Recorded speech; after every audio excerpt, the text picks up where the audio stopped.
Hello friends, चलिए आज की क्लास शुरू करते हैं। ये हमारी छठी क्लास होगी बीपीओ मेंस एग्जाम के लिए। अब तक आप लोगों को पता तो चल ही गया होगा कैसे हम वन बाई वन करके टॉपिक लेते हुए चल रहे हैं। किसी टॉपिक पे अगर 2 क्लास की ज़रूरत है तो 2 क्लास आ रही है, किसी पे सिंगल की ज़रूरत है तो सिंगल आ रही है। ऐसे ही हम टॉपिक वाइज चलेंगे।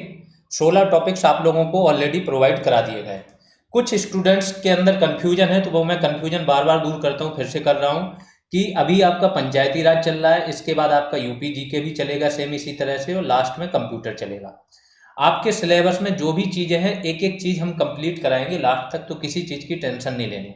दूसरी चीज़, कुछ स्टूडेंट हड़बड़ाहट में हैं, वो चाह रहे हैं कि सर इतने जल्दी कोर्स नहीं कंप्लीट हो पाएगा, एग्जाम होगा वो होगा। उन स्टूडेंट्स को मैं इतना ही बता देना चाह रहा हूँ कि देखो, सारी चीज़ें जितना आप सोच रहे हो उससे ज़्यादा हमने प्लानिंग करके रखी है। जो चीज़ जब जो रिक्वायर्ड होगी ना, हम उस तरीके से चलेंगे। जब हमने वन दरोगा के लिए शुरुआत की थी ना, तो बहुत सारे स्टूडेंटों ने, बहुत सारे लोगों ने ये बोला था कि एक क्लास जो होती है 20 मिनट की होती है, इतने में क्या ही पढ़ा देंगे जो आ जाएगा एग्जाम में। ऐसे करके लोग बराबर, मतलब नाम खराब करने वाला जो काम होता है ना, वो कर रहे थे। अभी कल उन लोगों को समझ में आ गया होगा। कल जो रिजल्ट आया पहले उसी पे बात कर लेते हैं। जिन लोगों का भी आपका मेंस में क्वालिफाई हुआ है, बहुत बहुत कॉन्ग्रेचुलेशंस। बहुत सारे स्टूडेंट्स के कल से ही कॉल आ रहे हैं, मैसेज आ रहे हैं, ग्रुप में भी बहुत सारे स्टूडेंट ने मैसेज किए। सिंपल सा है कि जीएस रेवोल्यूशन के अब आप स्टूडेंट देखोगे तो यहाँ पे 70 से 80% स्टूडेंट आपको मेंस में मिल जाएंगे जिनका क्वालिफाई हुआ है। ठीक है, ये इन लोगों के लिए जवाब है कि ये लोग कभी नहीं मानते हैं, ऐसे पत्थर हैं कि ना आप चीज़ों को देखना चाह रहे हैं और ना उसको मानना चाह रहे हैं, जब तक कि आयोग खुद ही उनको बाहर ना कर दे। सेम चीज़ आप लोगों को नहीं करनी है। हर चीज़ बहुत अच्छे से सोच के प्लान करके रखी हुई है। जब जैसी रिक्वायरमेंट होगी वैसे ही हम स्पीड बढ़ा देंगे, वो टेंशन नहीं है।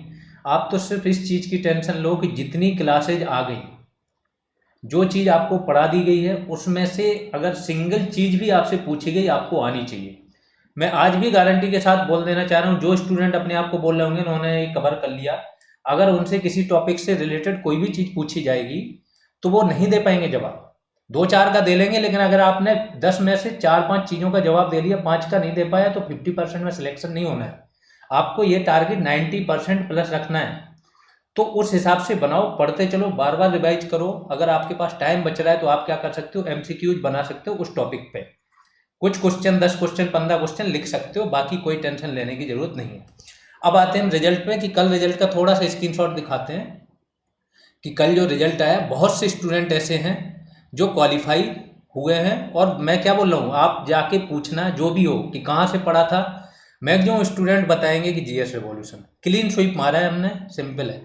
कल ये आपका रिजल्ट आया था, रिजल्ट के बाद मैंने ये कट ऑफ डाली थी, यहाँ से स्टूडेंट के मार्क्स आने शुरू हो गए थे। ठीक है, तो यहाँ से एक गर्ल स्टूडेंट ने, वही मैसेज दिखा रहा हूँ जो पब्लिक ग्रुप में डाले थे स्टूडेंट ने। ठीक है, कुशाग्र हैं, इन्होंने बोला है कि शॉर्ट लिस्ट हो गए हैं और कैंडिडेट डायरेक्टली और इनडायरेक्टली फ्रॉम जीएस रेवोल्यूशन। इन्होंने बोला है कि half of the short listed candidate directly और इनडायरेक्टली जीएस रेवोल्यूशन से ही जाएंगे। ठीक है, ये मैसेज था इनका, ये स्टूडेंट के अंदर फीलिंग है। ठीक है, इसके बाद ग्रुप कॉल का मैंने अनाउंस किया।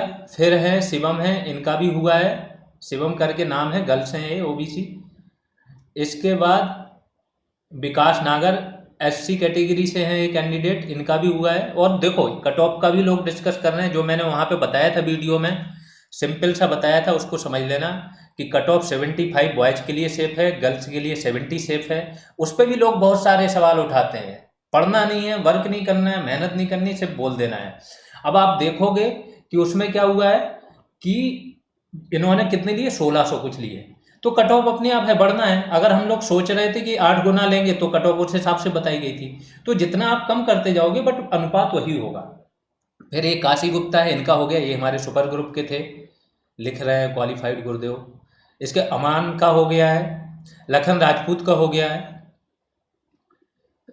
इसके जितने भी स्टूडेंट हैं, बहुत स्टूडेंटों का हुआ है। केपी है, इनका ओबीसी में 69.5 था, ओबीसी में दरोगा में, तो इनको लग रहा है कि यहाँ तो हो गया, आगे प्रॉब्लम होगी। इसके बाद आदर्श का हो गया, बहुत सारे स्टूडेंट हैं। राहुल चौधरी सर जी हो गया, आपके आशीर्वाद से। प्राची चौहान बोल रही हैं, मोंटी किंग है, ये दोनों में क्वालिफाई हो गए, मतलब बीपीओ की भी कट ऑफ इनकी शॉर्ट लिस्टिंग हो गई। दीपक कुमार हैं, एससी कैटेगरी से थे, 75 मार्क्स से इनका भी हो गया। विमल कुमार लिख रहे हैं थैंक्स जीएस रिवॉल्यूशन टीम। इसका उमेश लिख रहे हैं सर हमको लगता है 800 से ज़्यादा तो जीएस रिवॉल्यूशन से ही हैं। ये देखो स्टूडेंटों का बिलीफ है जो पढ़ रहे थे। ये विमल बोल रहे हैं थैंक्स बोल रहे हैं, इसका उमेश ने भी बोला है थैंक्स सर। ये गर्ल स्टूडेंट है मिस्टीरियस करके, तो इन्होंने बोला है कि जो लोग बोल रहे थे कट ऑफ इतना नहीं जाएगा वो कर रहे हैं आपस में बातें। तो सिंपल सी बात है कि जितने भी स्टूडेंट हैं, जो भी जिनको लग रहा था, कुछ स्टूडेंट का लॉस हुआ है। कहाँ लॉस हुआ है? जहाँ पे उन्होंने थोड़ी सी ओवर स्मार्टनेस दिखाई, जहाँ पे चीज़ों से वो डेविएट हुए, वहीं पे उनका लॉस हो गया। कुछ स्टूडेंट 80+ वाले थे, उनके पास इतना था, कैपेबिलिटी भी थी, मेहनत भी कर रहे थे, वो लास्ट में 68 69 रह गए हैं, क्योंकि उन्होंने थोड़ी सी सिली मिस्टेक्स की हैं। वो आप लोगों को नहीं करनी है। बीपीओ वाले बहुत ध्यान से सुन लेना, आपको जो चीज़ बताई जा रही है आप फॉलो करते रहो। अगर अल्टरनेट डे पे अभी क्लास आ रही है तो बहुत सोच समझ के आ रही है, वो सिर्फ और सिर्फ इसलिए नहीं आ रही है, वो इसलिए आ रही है कि एक आप शुरुआती टॉपिक से एक एक चीज़ आपको याद हो जाए मौखिक। अभी टाइम है, अगर एकदम से स्टार्टिंग में ही सारी चीज़ें आपको थोक में दी जाए तो आप नहीं कर पाओगे। तो सारी चीज़ें देख के रहो। टॉपिक जब आपका एग्जाम आएगा उसके पहले तक हम ऐसी व्यवस्था बनाएंगे कि 3 बार आप सारी चीज़ें रिवाइज कर पाओ, सारी चीज़ें, जीके भी, यूपी जीके भी, कंप्यूटर ये, और इसमें से कोई ऐसा रह नहीं जाएगा कि जो पॉइंट हमने टच नहीं किया। चलो ये तो सारी बातें होंगी। प्लस बैच के बारे में जानकारी आपको पता है, इसी में एक पिंड कमेंट रहता है या किसी वीडियो के बाद में हम बता देते हैं, बैच के बारे में सारी जानकारी दे देते हैं कि पेड बैच आपको कैसे ज्वाइन करना है। ठीक है। दूसरी चीज़ ये है कि पेड बैच के जो स्टूडेंट हैं, कुछ लोगों को ये लगता है कि पेड बैच में ये कंटेंट है, वो देखो पेड बैच में बहुत सारी एक्टिविटीज़, अदर एक्टिविटीज़ होती हैं, बहुत ज़्यादा होती हैं। आपको लगातार एंगेज रखा जाता है, हर 2-3 दिन में ग्रुप कॉल होती है, टास्क होते हैं, एमसीक्यूज होते हैं, तो वहाँ पे बहुत सारा अंतर क्रिएट हो जाता है, तो वो भी नहीं लेना है। हाँ, जिन लोगों के साथ ज़्यादा प्रॉब्लम है, आपको पढ़ना यूट्यूब से, आप पढ़ते रहिए। चलिए अब टॉपिक स्टार्ट करते हैं। इस टॉपिक का नाम क्या है? पंचायती राज व्यवस्था का संवैधानिक आधार। एक तो ये है पार्ट। दूसरा, इसी टॉपिक का दूसरा पोर्शन क्या है? यूपी में पंचायती राज हेतु संवैधानिक उपबंध व्यवस्थाएं महत्वपूर्ण संशोधन। तो क्या आपको लगता है संविधान के लिए, संविधान में यूपी का कोई रोल रहता है संविधान में संशोधन या उपबंध डालने में? अगर जिसने भी पॉलिटी पढ़ी हो तो संविधान संशोधन करने की शक्ति किसके पास है? संसद के पास, राज्यों के पास तो है नहीं। तो जो केंद्र ने उपबंध बनाए हैं संविधान में, वही उपबंध यूपी में लागू है। तो कुछ इसमें अलग से करना नहीं, जो केंद्र ने संशोधन किए वही यूपी में किए। ठीक है, तो वही सारी चीज़ें हैं। पंचायती राज व्यवस्था का संवैधानिक आधार पढ़ना है, फिर संवैधानिक उपबंध और उसमें महत्वपूर्ण संशोधन। तो सबसे पहले संवैधानिक आधार देख लेते हैं। संवैधानिक आधार जानने के लिए आपको पता होना चाहिए कि गांधी जी, जो इतिहास हमने पढ़ाया था पंचायती राज का, उसमें बताया था कि गांधी जी पंचायती राज के सबसे बड़े समर्थक थे। इनका ही दबाव था कि नेहरू जी और आपके भीमराव अंबेडकर जी ये मानने को बाध्य हुए पंचायती राज को, फिर भी इतना ज़्यादा इन्होंने नहीं किया और इसको कहाँ डाल दिया? DPSP, directed principle of state policy, नीति निर्देशक तत्व होते हैं, ये लागू नहीं होते। इसमें राज्यों के लिए मूल तो होता है कि इस पर कानून बनाए, लेकिन ये बाध्यकारी नहीं है। यहाँ पे डाल दिया अनुच्छेद 40। सिर्फ इतना काम करके गई थी आपकी संविधान सभा। क्या लिखा था इसमें? राज्य ग्राम पंचायतों को संगठित करने के लिए कदम उठाएगा तथा उन्हें ऐसी शक्तियां और अधिकार प्रदान करेगा जो उन्हें स्वशासन की इकाइयों के रूप में कार्य करने में सक्षम बनाने हेतु आवश्यक है। तो इन्होंने सिंपल सा बोला था कि जो ग्राम पंचायतें हैं इनको संगठित करने का प्रयास करेगा, इन्हें अधिकार शक्तियां देगा जिससे ये स्वायत्त हों। सिंपल सी बात है, स्वायत्त हों, अपने डिसीजन, कुछ डिसीजन अपने खुद से ले सकें। ये अनुच्छेद 40 में डाल दिया इन्होंने, बस इतना ही काम हो गया। अब 40 में चूंकि बाध्यकारी नहीं था तो राज्यों ने क्या किया? अपने हिसाब से कानून तो बना दिए। कानून में वो इनको शक्तियां नहीं दी, केवल कागजी कार्रवाई की। शक्तियां यहाँ से क्या थी? आपकी निगलेक्टेड थी, शक्तियां नहीं थी। तो राज्यों ने बनाए, बट कोई काम नहीं हुआ, कागजों पे पंचायतें बनी नहीं। जैसा कि आपको पता है कि 1959 में क्या हुआ? नागौर में पंचायत का पहली बार नेहरू जी ने उद्घाटन कर दिया, राजस्थान के। बट ये पंचायतों को कोई असल शक्तियां नहीं थी। आगे चलते हैं।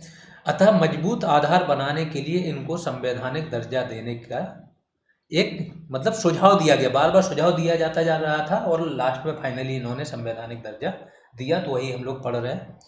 क्या हुआ? ये सारी मांगें हो रही थी, सारी चीज़ें सुझाव दिए जा रहे थे। जो फाइनल कमेटी बनी आपकी 1998 में, पीके थुंगन थे इनकी अध्यक्षता में कमेटी बनी, किसकी? संसद की जो सलाहकार समिति थी इस विषय पे, उसकी एक उप समिति बनाई गई। उसको बोला गया कि आपको सिर्फ इसी विषय पे विचार करना है और अपने सुझाव देना है। इन्होंने सुझाव दिए और पूरा ढांचा बना के दे दिया। इन्होंने बोला, वैसे संवैधानिक के लिए तो और आगे से अशोक मेहता कमेटी, उन्होंने भी बोल रखा था, है ना। जो मेनली बोला था कि इसको संवैधानिक दर्जा दिया जाए वो आपके कौन थे? एल एम सिंघवी, जिनका क्वेश्चनों में आता है और यही ऑप्शन सही माना जाता है। तो एल एम सिंघवी ने बोला इसको संवैधानिक दर्जा दिया जाए। लेकिन संवैधानिक दर्जा, इसके लिए जो फाइनल रिपोर्ट दी वो थी पी के थुंगन। इन्होंने पूरा एक ढांचा बना के दिया, ऐसे संवैधानिक दर्जा दोगे, ये वो चीज़ें होंगी और यहाँ पे ये विषय दिए जाए, सब चीज़ इन्होंने बता दिया, ऐसे ऐसे आरक्षण करो। अब क्या होगा कि इनकी जो सिफारिशें मिल गई उस पर काम भी होना है। तो इस पर काम करने के लिए 1989 में राजीव गांधी सरकार ने संविधान का 64वां संशोधन विधेयक संसद में प्रस्तुत किया। थोड़ा विधेयक में और कानून में अंतर समझ लो जिन लोग को नहीं पता है। विधेयक वो होता है जो ड्राफ्ट होता है, एक कागज होता है, कागज पे आप सारे नियम लिख के आते हो, ऐसे ऐसे रहेगा, ये संशोधन है। वो ड्राफ्ट होता है, वो संसद में जब पेश किया जाता है तो वो क्या होता है? विधेयक या बिल। अब जब इस संसद में पेश किया जाएगा, दोनों सदनों से पारित हो जाए और फाइनल राष्ट्रपति इस पे साइन कर दे, तब ये बनता है क्या? कानून, एक्ट। तो सपोज करो कि विधेयक नंबर अलग हो सकता है, 64वां संविधान संशोधन विधेयक है, ठीक है। अब ये पारित हो जाएगा, जैसे पहला विधेयक आया, पहला पारित हो गया तो फर्स्ट कॉन्स्टिट्यूशनल अमेंडमेंट एक्ट भी होगा, फर्स्ट बिल होगा। लेकिन सपोज करो थर्डवां पारित नहीं हो पाया, थर्डवां पारित नहीं हो पाया और ये संसद से रिजेक्ट हो गया, तो फोर्थ आएगा। तो ये क्या हो जाएगा? ये फोर्थ रहेगा और कॉन्स्टिट्यूशनल अमेंडमेंट एक्ट थर्ड रहेगा, क्योंकि जो पारित हो जाएगा कानून वही बनेगा। तो विधेयक ज़्यादा रहेंगे आपकी संख्या में और विधेयक नंबर अलग रहेगा और जो आपका कानून नंबर है वो अलग रहेगा। तो इसमें कंफ्यूज मत होना। तो अधिनियम 64वां, CAA का मतलब कॉन्स्टिट्यूशनल अमेंडमेंट एक्ट। तो 64वां संविधान संशोधन अधिनियम लोकसभा में पारित हुआ, लेकिन राज्यसभा में क्या हुआ? ये रिजेक्ट हो गया। तो एक्ट नहीं था, ये बिल था, ठीक है। अब क्या होगा? ये रिजेक्ट हो गया। क्यों रिजेक्ट हुआ था? क्योंकि इसमें केंद्र को ज़्यादा पावर देगी, केंद्र को ज़्यादा पावर दे दी गई और केंद्र डायरेक्ट दखल दे रहा था पंचायतों में, जबकि पंचायती राज किसका विषय था? राज्यों का। तो इसलिए राज्यसभा ने इसको रिजेक्ट कर दिया कि ये आपका विषय ही नहीं है, आप इतनी पावर क्यों एंजॉय करोगे। फिर एस आर बोमई बाद 1994 वाला आप लोग पढ़ते होंगे, राज्यपाल शासन पे बहुत ज़्यादा इसकी मान्यता है, इसी पे ही कोर्ट अब निर्णय देते हैं। बहुत फेमस व्यक्ति हैं और इन्हीं के ही जो पुत्र थे बोमई बोबिए, वो कर्नाटका के कुछ समय पहले मुख्यमंत्री थे। अभी जो कांग्रेस की सरकार आई उसके पहले बीजेपी की जो सरकार थी उसमें वो कर्नाटका के CM बने थे। तो ये उनके ही पिताजी हैं। इनकी अध्यक्षता में एक वैकल्पिक विधेयक बनाने की सिफारिश की गई। इन्होंने कुछ ड्राफ्ट बनाए और सारे जो CM थे राज्यों के, उनने मिलकर बैठक भी की और इसको बोल दिया कि हाँ इसको पास कराओ। सरकार 7 सितंबर 1990 को इसको 74वें संविधान कॉन्स्टिट्यूशनल अमेंडमेंट बिल की तहत, ठीक है, एक्ट नहीं है ये, बिल की तहत संसद में इसको रखा गया। विधेयक था ये, विधेयक की तरह इसको लेके आए। लेकिन क्या हुआ? लोकसभा से पारित नहीं हो पाया। उसके पहले ही 7 नवंबर 1990 को लोकसभा क्या हो गई? भंग हो गई और ये पारित नहीं हो पाया। और लोकसभा भंग हो जाती है तो जितने भी विधेयक लंबित होते हैं, इसका भी एक है कि लोकसभा से अगर पारित भी हो गया होता और लोकसभा भंग हो गई होती तो भी ये विधेयक रद्द हो जाता, है ना। राज्यसभा से स्टार्ट होता, लोकसभा में आता तो भी रद्द हो जाता। राज्यसभा में स्टार्ट नहीं हुआ होता और राज्यसभा में ही रह जाता, अभी पास नहीं हुआ होता, तब ये विधेयक बना रह जाता, या फिर दोनों सदनों से पारित होकर राष्ट्रपति के साइन के लिए चला जाता तो भी बना रहता। ये कुछ नियम है। तो ये क्या हो गया? विधेयक आपका रद्द हो गया, अमेंडमेंट एक्ट नहीं बन पाया। फिर क्या हुआ? चूंकि सरकार फिर पुनः कांग्रेस की सरकार आ गई और इस बार सरकार क्या है? और ज़्यादा बहुमत में आई। तो 16 सितंबर 1991 को 73वां संविधान संशोधन विधेयक के रूप में, ठीक है, बिल है यहाँ पे, अधिनियम नहीं, संसद में ये लाया गया। 22 दिसंबर 1992 को संसद द्वारा पारित कर दिया गया। संसद द्वारा पारित करने का मतलब दोनों सदनों द्वारा। 24 अप्रैल 1993 को, तो देखो जब कोई कानून पारित कर दिया जाए उसके बाद क्या होता है? राष्ट्रपति के साइन होते हैं और फाइनल क्या होता है? गजट, सरकार का जो गजट है उसमें प्रकाशित हो जाए, राजपत्र होता है, उसमें प्रकाशित कर दिया गया, रूल्स रेगुलेशन प्रकाशित कर दिए गए, तब ये बनता है कानून, लागू होता है उस दिन से। तो लागू होना अलग है और कानून बनना अलग है, संविधान संशोधन बनना अलग है। तो राष्ट्रपति के हस्ताक्षर के पश्चात ये लागू हो गया है 24 अप्रैल 1993 को। इसलिए 24 अप्रैल को क्या मनाया जाता है आपका पंचायती राज दिवस। 73वां संविधान संशोधन अधिनियम 1992 के रूप में ये सामने आया था। तो इसको क्या बोलते हैं, 73rd कॉन्स्टिट्यूशनल अमेंडमेंट एक्ट। अब आप लोग थोड़ा कंफ्यूज ये मत होना कि 74वां तो यहाँ पहले ही आ गया था, ये बिल था। बिल और एक्ट में कम से कम 18 से 20 का अंतर चलता है। बिल की संख्या ज़्यादा है क्योंकि सारे बिल पारित नहीं होते हैं, एक्ट कम बनते हैं, ठीक है। इसमें क्या प्रावधान था कि इसके अस्तित्व में आने के पश्चात, ये जो आपका संविधान संशोधन था 73वां, 1 वर्ष के अंदर अधिनियम को ध्यान में रखकर सभी राज्य अपने अपने राज्यों में पंचायती राज अधिनियमों को संशोधित करेंगे। देखो, राज्यों में पंचायती राज अधिनियम थे लेकिन उतने मजबूत नहीं थे, तो केंद्र ने संविधान में ही संशोधन कर दिया। अब संविधान संशोधन तो केंद्र कर सकती है ना, राज्यों के विषयों पर कानून नहीं बना सकती, लेकिन संविधान में ही संशोधन करके बोल दिया ये राज्य का विषय नहीं है, या राज्य का विषय है तो राज्य इस दिशा में कानून बनाएंगे। तो इसमें भी इन्होंने क्या लिख दिया कि 1 वर्ष के अंदर इस अधिनियम को, जो अधिनियम है, लागू करने हेतु जो भी जरूरी हो राज्य अपने अपनी विधानसभा में पारित करेंगे, और सारे राज्यों ने इसको कर भी लिया। तो 24 अप्रैल 1993 में ये लागू हुआ था। 1 साल के अंदर 24 अप्रैल 1994 से पहले सभी राज्यों ने ये संशोधन कर लिए थे अपने पे। ये वाला फैक्ट आता है आपका कि एमपी पहला ऐसा राज्य था जिसमें 73वां संविधान संशोधन अपनाया, ठीक है।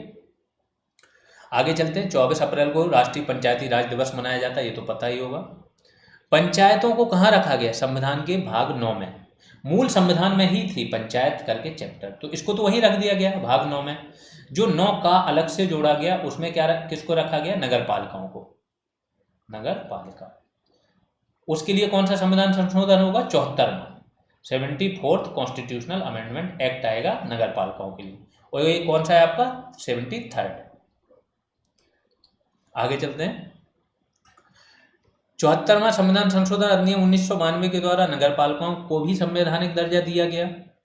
नगर पालिकाओं के लिए कौन कौन से अनुच्छेद हैं, 243 ता पी से, ठीक है, 243 पी, दोनों चीजें लिख दी मैंने, हिंदी और अंग्रेजी से। 243 या छा का मतलब जेड तक उपबंध इसमें हैं।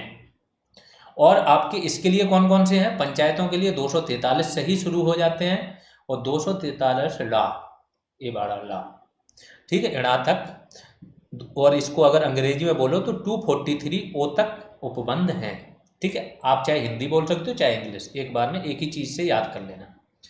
अब देख लेते हैं पंचायतों से संबंधित क्या क्या उपबंध थे, और लास्ट में पंचायतों के विषय देखेंगे। उसके बाद सेम चीज हम देखेंगे नगर पालिकाओं से संबंधित।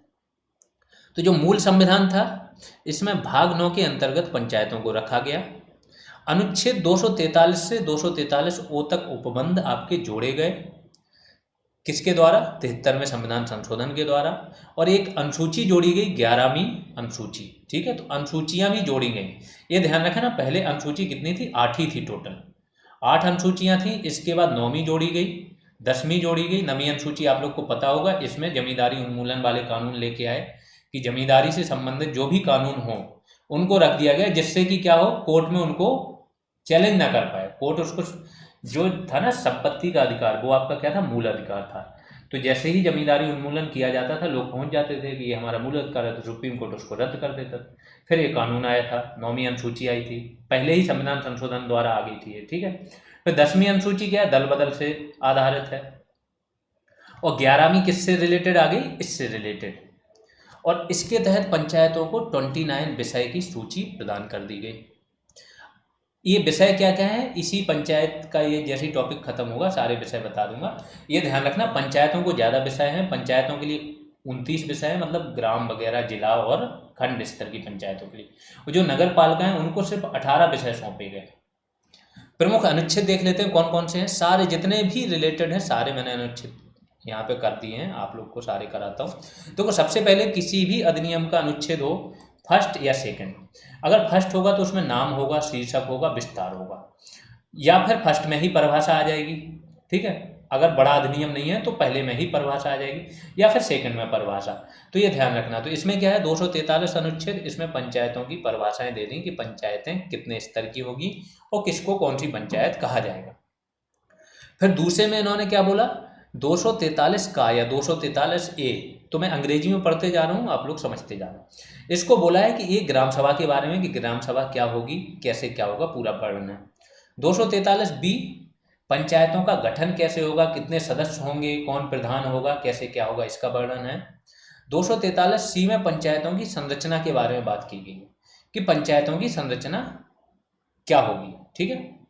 फिर 243 डी बहुत इंपॉर्टेंट है, कई बार पूछा जाता है। ये क्या है रिजर्वेशन के बारे में बात करता है कि आरक्षण जो है सीटों का वो किसको कितना होगा क्या, इसके बारे में बात है। डायरेक्ट आ जाता है कि सीटों के आरक्षण के बारे में किस अनुच्छेद में बात की गई। फिर 243 ई ये पंचायतों की अवधि की 5 साल होगी, ठीक है, कार्यावधि।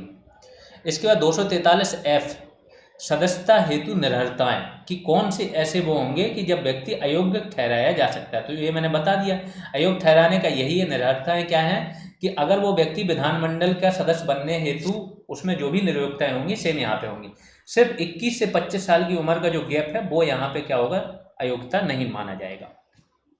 फिर 243 जी इसको बोल सकते हो गुड जॉब, ठीक है। तो जॉब के बारे में पंचायतों के कार्य यहाँ पे डिफाइन किए गए कि क्या क्या कार्य हैं, विषय सब यहाँ बात हुई। तो पंचायतों की शक्तियाँ, प्राधिकार और उत्तरदायित्व की बात कहाँ हुई 243 जी में। इसके बाद 243 एच में पंचायतों द्वारा कर अधिरोपित करने की शक्तियाँ और निधियाँ, इनके फंड और कौन कौन से कर पंचायतें लगा सकती हैं, इसकी बात हुई है। फिर आई मतलब इनकम की बात कौन करेगा, वित्त आयोग। तो वित्त आयोग का गठन 243 आई में हुआ है। 243 जे तो ये वित्त आयोग जहां जो मैं अंडरलाइन करता जा रहा हूं ना वो बहुत इंपॉर्टेंट है, जहां मैंने गोला लगा दे रहा हूं, ठीक है। 243 जे पंचायतों के लेखाओं की परीक्षा। 243 के बहुत इंपॉर्टेंट है, ये पंचायतों के लिए राज्य निर्वाचन आयोग की बात करता है कि एक राज्य निर्वाचन आयोग होगा जो पंचायतों के निर्वाचन का निर्देशन, निरीक्षण, ये प्रबंधन, ये सारे काम करेगा, ठीक है, इसकी बात हुई है। 243 एल संघ राज्य क्षेत्रों में भी इन पंचायती राज कानून का लागू होना। तो जिन लोगों के क्वेश्चन थे कि यूनियन टेरिटरीज में ये चलता है, लागू होता है, तो हाँ बिल्कुल लागू होता है, ठीक है। 243 एल के बाद एम आता है। एम मैंने लिखा नहीं, इंपॉर्टेंट नहीं था, लेकिन समझ लो वो क्या था। एम था कि कुछ क्षेत्र ऐसे होंगे जिसमें ये पंचायती राज लागू नहीं होगा, कुछ क्षेत्रों में या कतिपय क्षेत्रों में इस अधिनियम का लागू नहीं होना। तो कहाँ लागू नहीं होगा, पेशा वाले एरिया में। Panchayat extension to schedule areas, यहाँ पे पेशा एक्ट आया था 1996 का, आगे चल के पढ़ाएंगे उसको। वो जहाँ लागू है दैट मीन जहाँ पे जनजातीय आबादी ज़्यादा है, जनजातीय आबादी ज़्यादा है, या फिर 5वीं और 6ठी अनुसूची के जो भी क्षेत्र हैं। अब आप लोग को अगर जिन्होंने पढ़ी होगी पॉलिटी उनको पता होगा 5वीं अनुसूची के क्षेत्र कौन से, 6ठी, वहाँ पे ये पंचायती राज आपका लागू नहीं है, बाकी सब जगह लागू है, ठीक है। आगे चलते हैं। निर्वाचन मामलों में न्यायालय के हस्तक्षेप का वर्जन 243 ओ और एन क्या था, जो विद्यमान विधियां हैं, जो पहले से कुछ कानून थे उनके आधार पर पंचायतें बनी थी, तो जब तक ए 73 में कॉन्स्टिट्यूशनल अमेंडमेंट एक्ट के आधार पर नई पंचायतें ना बन जाएं, तो यहाँ पे व्यवस्था की गई थी कि जो विद्यमान विधियों के आधार पर पंचायतें हैं वो बनी रहेंगी तब तक, ठीक है। तो ये एन की बात है। और वो मैंने बता दिया कि न्यायालय के हस्तक्षेप का वर्जन, सिंपल सी बात है, जब आपका चुनाव चल रहा हो तो जो भी चुनावी प्रक्रिया है उसमें न्यायालय हस्तक्षेप नहीं कर सकता है। आप न्यायालय किस बेस पे जा सकते हो, बाद में, कि यहाँ पे धांधली हुई है या गलत तरीके से किसी प्रत्याशी को जिता दिया गया या हमारा पर्चा गलत तरीके से रिजेक्ट कर दिया गया, इन सब चीज़ों के लिए तो आप न्यायालय जा सकते हो। लेकिन चुनाव प्रक्रिया कंप्लीट होने के बाद बीच प्रक्रिया में न्यायालय कोई हस्तक्षेप नहीं करेगा। आगे चलते हैं। 11वीं अनुसूची में शामिल विषय देख लेते हैं कौन कौन से हैं। तो ये पूरे 29 विषय हैं। पहला विषय तो कृषि ही होगा क्योंकि गांव की बात हो रही है। कृषि विस्तार शामिल है। दूसरा भूमि विकास, भूमि सुधार कार्यान्वयन, चकबंदी और भूमि संरक्षण। तो आपको याद करना है ना, आप थोड़ी सी समझ बना लिया करो, सिंपल सी बात है। हर चीज़ याद करनी है, एक एक शब्द याद करना जरूरी नहीं होता है। कृषि है, भूमि है, ये आपको पता होना चाहिए। कृषि है, उसी से रिलेटेड भूमि है। फिर भूमि से ही रिलेटेड या कृषि से रिलेटेड क्या है, लघु सिंचाई। जल प्रबंधन, जल विभाजक क्षेत्र का विकास। इसी से ही एग्रीकल्चर का ही पार्ट है क्या, पशुपालन, डेयरी उद्योग, कुक्कुट पालन, मत्स्य उद्योग भी एग्रीकल्चर का पार्ट है। केसीसी भी, अब किसान क्रेडिट कार्ड भी इसके लिए बनने लगा है। सामाजिक वानिकी और फार्म वानिकी भी एग्रीकल्चर का पार्ट है। लघु वन उपज, लघु वन उपज क्या होती है, जो जंगलों से आपको छोटे मोटे प्रोडक्ट प्राप्त होते हैं लकड़ी के अलावा, ठीक है। चिरौंजी हो गया, तेंदुपत्ता हो गया, है ना, रेजिन हो गया, गोंद हो गई, ये सब क्या होते हैं, लघु वन उपज। ये सारे एग्रीकल्चर और वानिकी से ही रिलेटेड चीज़ें हैं। अब आ जाते हैं उद्योग पे। जैसे कृषि खत्म हुई, उद्योग से संबंधित तो लघु उद्योग भी आते हैं, जिसके अंतर्गत खाद्य प्रसंस्करण उद्योग भी शामिल है। खादी, ग्राम उद्योग और कुटीर उद्योग, लघु बड़े होते हैं, कुटीर छोटे होते हैं, तो ये भी आते हैं। तो उद्योग भी आ गया। अब क्या आएगा, ग्रामीण आवासन, गांव में जो रहने वाले लोग हैं उनके लिए पेयजल, हर घर नल से जल योजना। कुछ तो आपको ऐसे समझ में आ जाएगा कि जैसे इंदिरा आवास योजना आ रही तो पंचायत ही उसको क्या करती है, अभी पीएम आवास योजना आ रही पंचायत के द्वारा ही इम्प्लीमेंट होती है। पेयजल योजना आ रही, हर घर नल से जल, तो भी हो रही। स्वच्छता के लिए आ रही जो आपकी स्वच्छ भारत मिशन, तो भी पंचायत के लिए पैसा आता है। ईंधन और चारा की व्यवस्था, छोटी छोटी सड़कें, पुलिया, पुल, फेरी, जलमार्ग, अन्य संचार साधन, ये भी पंचायत बनाती है, ठीक है। गांव का विद्युतीकरण, जिसके अंतर्गत विद्युत का वितरण भी शामिल है, ठीक है, वो भी आता है, जिसको बोलते हैं डिस्कॉम्स, डिस्ट्रीब्यूटेड कंपनीज, जो वितरण करती हैं, ठीक है। फिर अपारंपरिक ऊर्जा स्रोत भी आते हैं। अपारंपरिक क्या होते हैं, सोलर ऊर्जा, पवन ऊर्जा, बायोमास, ठीक। इसका गरीबी उन्मूलन कार्यक्रम भी पंचायतों को है। अब यहाँ से क्या आ गया, आपका इकोनॉमी आ गई, उद्योग आ गए थे, उसके बाद विद्युतीकरण वगैरह ये आ गया, फिर गरीबी उन्मूलन कार्यक्रम, फिर शिक्षा, जिसके अंतर्गत प्राथमिक और माध्यमिक शिक्षा है, तो दो चीज़ें आती, उच्च शिक्षा इनके अंतर्गत नहीं आती। तकनीकी प्रशिक्षण और व्यावसायिक शिक्षा भी आती है, दैट मीन्स उच्च शिक्षा भी आ गई आपकी, बट उतनी हायर एजुकेशन नहीं आती कि ग्रेजुएशन, यूनिवर्सिटी वगैरह ये सब काम हो। तकनीकी शिक्षा ये होता है कि तकनीकी शिक्षा आप 10th लेवल पे भी ITI वगैरह देते हो, व्यावसायिक प्रशिक्षण देते हो किसी उद्योग वगैरह की। फिर प्रौढ़ और अनौपचारिक शिक्षा, वो जो लोग जिनकी एज ज़्यादा है उनके लिए भी शिक्षा की बात। पुस्तकालय आता है, सांस्कृतिक क्रियाकलाप आते हैं, बाजार और मेले आते हैं, स्वास्थ्य और स्वच्छता जो मैंने बताया वो तो है ही, परिवार कल्याण, महिला और बाल विकास भी आता है, आपने देखा होगा ICDS, जो आंगनबाड़ी वगैरह हैं, ठीक है, वो आती हैं। समाज कल्याण के लिए दिव्यांग और मानसिक रूप से मंद व्यक्तियों के कल्याण की भी बात के लिए एक विषय है इनका, रिक्शा वगैरह मिलते हैं। दुर्बल वर्गों का विशिष्टता SC जो हैं आपके और ST हैं, इन वर्गों के लिए क्या है, कल्याण के लिए योजनाएं चलाना। सार्वजनिक वितरण प्रणाली PDS जो है आपकी, राशन की दुकान है। और सामुदायिक आस्तियों का अनुरक्षण, जो सामुदायिक संपत्तियां हैं उनका रक्षण करना, ये सारे विषय 29 के 29 हो गए इनके।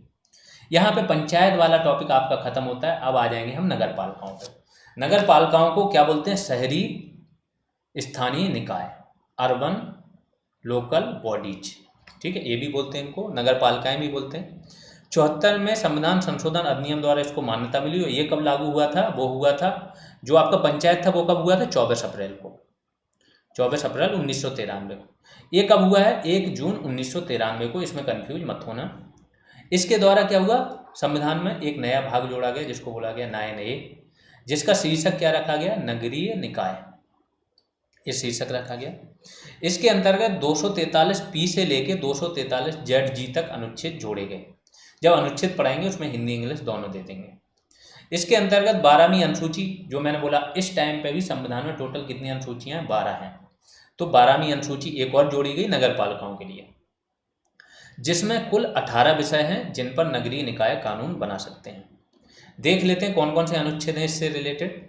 तो इंग्लिश में मैं जैसा बोल रहा हूँ, P मतलब था मतलब क्यू, R मतलब दा, S मतलब धा, ऐसे पढ़ लेना, ठीक है। इंग्लिश में बता रहा हूँ, 243P से शुरू होता है, इसमें परिभाषा दी गई है।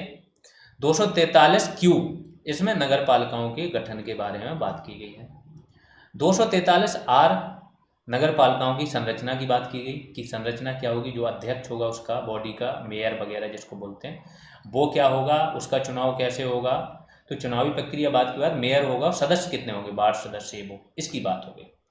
फिर 243S, total number of ward क्या होंगे, वार्ड समितियां क्या होंगी, इनकी संरचना और गठन के बारे में हो गई। तो S ध्यान रखना इंपॉर्टेंट है। आगे चल के यहाँ पे भी आरक्षण की बात होगी तो 243T, यहाँ पे नगर पालिकाओं में आरक्षण की बात होगी और ये पूछा जाता है। 243U नगर पालिकाओं की अवधि कितनी होगी। 243V सदस्यताओं हेतु निर्योग्यताएं या निरर्हताएं। आगे 243W नगर पालिकाओं की शक्तियां, प्राधिकार, उत्तरदायित्व। तो W से वर्ग आपको पता चल गया होगा, वर्ग है इनके जो भी कार्य हैं, शक्तियां हैं, प्राधिकार, उत्तरदायित्व सब आ जाएगा यहाँ। 243X क्या है, नगर पालिका की कर लगाने की शक्ति और उसके फंड्स, कौन कौन सी निधियां होंगी जो उसको मिलेंगी। फिर 243Y ये नगर पालिकाओं हेतु वित्त आयोग, सेम वित्त आयोग होता है लेकिन दोनों के लिए अलग अलग व्यवस्था की गई कि इनका काम देखें तो इनके लिए अनुच्छेद डाल दिया गया, उनका काम देखने के लिए उनका। 243Z देख लो क्या है, नगर पालिकाओं के लेखाओं की संपरीक्षा, कि इनका जो लेखा होगा, जो भी रिकॉर्ड्स होंगे उनकी जांच कौन करेगा, क्या है, तो उसकी बात होगी। फिर 243ZA यहाँ पे नगर पालिकाओं के लिए निर्वाचन आयोग की बात की गई, राज्य निर्वाचन आयोग। फिर 243ZB संघ राज्य क्षेत्रों पर लागू होना, तो ये अधिनियम जो है वो यूनियन टेरिटरीज पर लागू होगा, कैसे क्या होगा इसकी बात की गई ZB में। 243ZC कुछ क्षेत्रों पर ये कानून या इसके प्रावधानों का लागू ना होना, तो ऐसे जो मैंने बताया कि ऐसे क्षेत्र कहीं कहीं ये लागू नहीं होते हैं, तो ये बात की गई। ZD जिला योजना समिति की बात की गई, बहुत इंपॉर्टेंट है, ये ध्यान रखना। ZD और ZE महानगर योजना समिति, बहुत ध्यान से पढ़ लेना ये दोनों, जो मैं अंडरलाइन करता जा रहा हूँ, जिसको हाईलाइट कर रहा हूँ उसको बहुत ध्यान से पढ़ना। 243ZF विद्वान विधियों पर, मतलब जो पहले से विधियां थी, कानून बने थे, उनके आधार पर जो भी नगर पालिकाएं बनी हैं तो उनका बने रहना तब तक जब तक कि नई विधि से नगर पालिकाएं ना बन गई, उसकी बात है। 243ZG निर्वाचन संबंधी मामलों में न्यायालय के हस्तक्षेप का वर्णन किया गया है, वर्जन किया गया, वर्णन नहीं, यहाँ पे कर लेना वर्जन, मतलब उनको मना किया गया कि आप। एक और है धारा 9 करके 12 करके, जो आपको अधिनियम पढ़ाया मैंने पंचायती राज, उसको एक बार देख लें, उसमें शायद न्यायालय के हस्तक्षेप का वर्जन ही था और वो उसमें थोड़ा सा मिस्टेक हुआ है, टाइपिंग मिस्टेक हुआ है कि हस्तक्षेप अलाउड लिखा है, उसको मैं करा दूंगा, बता दूंगा, हाईलाइट करके बताऊंगा, वहाँ एक करेक्शन होगा, ठीक है। समटाइम्स क्या होता है, जो आपके मूल स्रोत होते हैं उनमें भी टाइपिंग एरर होती है, और आप क्या है, आप तो फाइनली मूल स्रोत पर डिपेंड होते हो जो अधिनियम होते हैं, क्योंकि एक एक अनुच्छेद आपको पढ़ना होता है। अब आ जाते हैं नगर पालिकाओं के लिए विषय कौन कौन से हैं। टोटल 18 विषय दिए गए हैं। सबसे पहले नगरीय योजना, जिसमें शहरी योजना भी शामिल है, इसी आधार पे क्या है आप नगर पालिका बनाओगे। दूसरा है नगर पालिका के पास एक भूमि होती है, आपको पता है, वो भूमि का कैसे क्या मकान बनाओगे, क्या होगा, कॉमर्शियल है क्या नहीं, ये सब नगर पालिका ही करती है, तो भू उपयोग नियमन और भवन निर्माण। तीसरा है आर्थिक एवं सामाजिक विकास की योजनाएं जो चल रही हैं। चौथा सड़कें एवं पुल। पांचवा विषय क्या है, घरेलू औद्योगिक एवं वाणिज्यिक प्रयोजन के लिए जल का प्रबंधन।